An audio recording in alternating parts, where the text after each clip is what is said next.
Shama. I told you all that Alex Pereira was headed into a loss. I wanted him to win. Let's get that right out the way. I wanted to see him win and take the fight from Tom Aspinall and fight Jon Jones. That's what I wanted to see. However, we got what I said was going to happen, which was he was going to lose. He was going to go in there against a bad matchup, against someone who does mix it up. Someone who, you know what, like the Jan Blachowicz fight was close, but both Jan Blachowicz and Ankalaev are not wrestling-centered fighters. You know, they'll both strike with you. Like, they're just well-rounded. It's different, right? Like, a Daniel Cormier, for example, his priority is to get a takedown. Habib, his priority is to get a takedown. There's certain people who that's what their priorities in the fight, their game plan is to do. Everything is centered around the takedown. Not so much Ankalaev. Really, not so much. Those takedown attempts, those aren't even really takedown attempts where he's committed and determined to taking him down. No, no, no, no. Those are attempts where it's like, all right, I'm just going to give him something to think about. You know, I'm piecing him up. I'm landing my jab. I'm landing everything. You know, listen, Alex Pereira, his whole offense was shut down. The leg kicks were there, but outside of the leg kicks, he couldn't find the left hook. He couldn't really find his jab. It just wasn't there. He was getting pushed backwards. He wasn't there the whole night. The idea that this is a robbery just comes from blatant disregard for logic and coherent sense. This is about fan bases. This is about people. My favorite fighter lost. Or, you know, the world's smallest violin for those of you who decided to bet the house on Mr. Alex Pereira. And now you're living in the streets. You know what I mean? Like, it's a sad reality. A lot of people like to place big money on these bets. And I tell people all the time, MMA is the most unpredictable sport in the world, even for those like myself who predict it. Like I said, check out the prior video. So with all of this said, guys, like, what's next? Because I don't think I saw anything from Alex, unless Alex comes out and says, like, hey, I was dealing with a knee injury, I was dealing with this, like, unless there's something like that, I don't see how anything from this fight tells you that he would win a rematch. You know what I'm saying? I just don't see it. There would have to be a lot changed. And Ankalaev's only going to have more confidence. You know what I mean? He's only going to get better. He finally got the title. He has more confidence. He's going to have more hype around him. Big win for a Muslim fighter during the month of Ramadan. We now have another Muslim champion in the UFC. You know what I'm saying? Like, it's big. This was a big win for him, his fan base. And now, you know, it's not so much Ankalaev getting booed when he walks in. Now, a lot of Ankalaev fans might make the trip. And now, you know what I'm saying? And, shit, he might defend the title against Alex and Saudi. Let's not get it to... That could happen. That could happen in front of, you know, majority Muslim crowd. And Alex might be the one who's respected. Like, I'm not going to say he's going to be booed, but he's the one that's outnumbered. He's the one that's not feeling the positive, I'm rooting for you energy is going to be Ankalaev. So it's very interesting, the dynamics going forward. It is what it is, man. It is what it is. He's up there in age as well. I always said it. This is what I always said about Alex Pereira. He was fast-tracked. He was fast-tracked to the middleweight title, and then when he went up to light heavyweight, he was fortunate that the light heavyweight division was primarily made up of strikers. That's what it is. It's not like this guy's Anderson Silva out here and he's beating every style and every matchup that you throw at him. No, that's not at all what this was.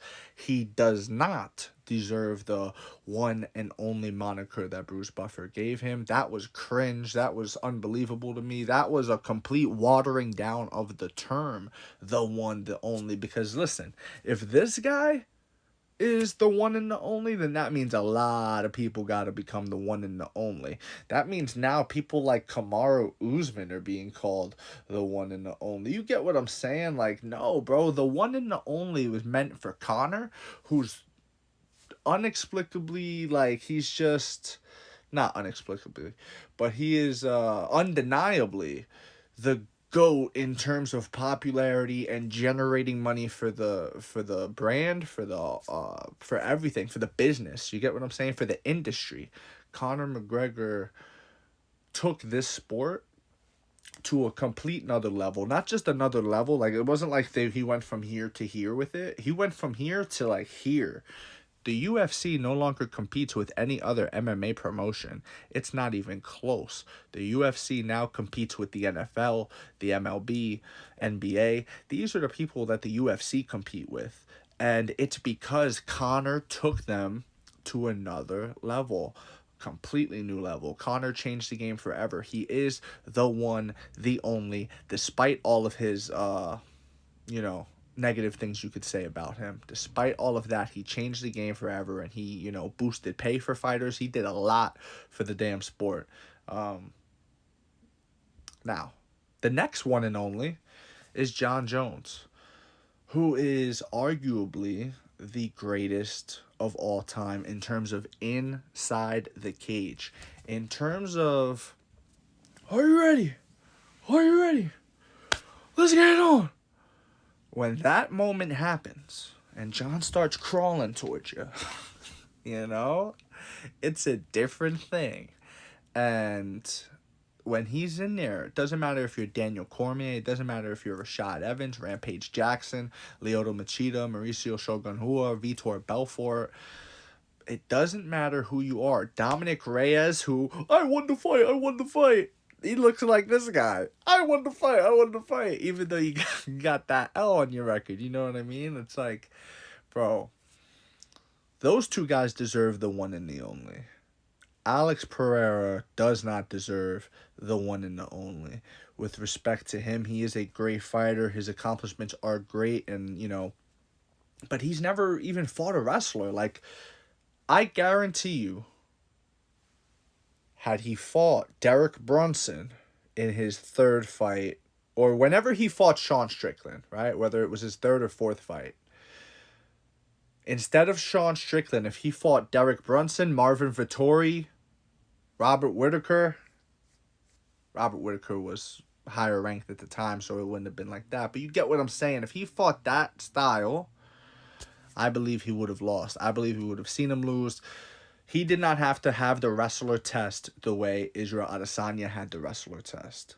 Israel Adesanya passed the wrestler test with Derek Brunson. He passed the wrestler test with Marvin Vettori. He passed it with, Yoel Romero, even though Yoel didn't really try for it like that. But, he still got it in his back pocket. You know what I mean? Like, that's Yoel, an Olympic wrestler right there. He could do something with you. He's passing these tests. Alex never had to pass the test. They held Alex Pereira's hand to the title, and then, two favorable matchups where he could knock people out. I even think Sean Strickland, if he wanted to wrestle Alex Pereira, if you go back, because I did make videos at the time, if you go back and you watch my video on Sean Strickland, Alex Pereira, when they fought, I was saying that Sean Strickland needs to wrestle. I was saying that Sean Strickland's going to win. I think he's going to wrestle Alex. I think all this stuff's going to happen. Then he gets knocked out the way he did. He didn't even attempt one takedown. He was just jabbing. And I thought he was doing all right. But, you can't stay in that dimension for too long with Alex. He's the king of that dimension, You have to mix in other things. So, that's what it is, man.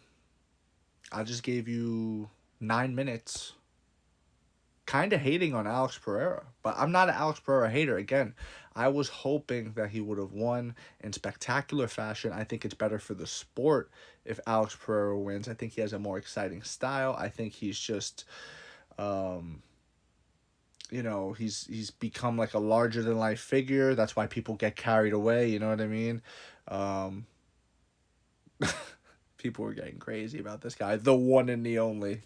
Ridiculous. I think it's time for the outro. Let me know what y'all think in the comment section below, whether you agree or disagree. It really doesn't matter. Just join the discussion, follow for more, and of course, leave a like if you enjoy the time spent. Thank you. You are all appreciated.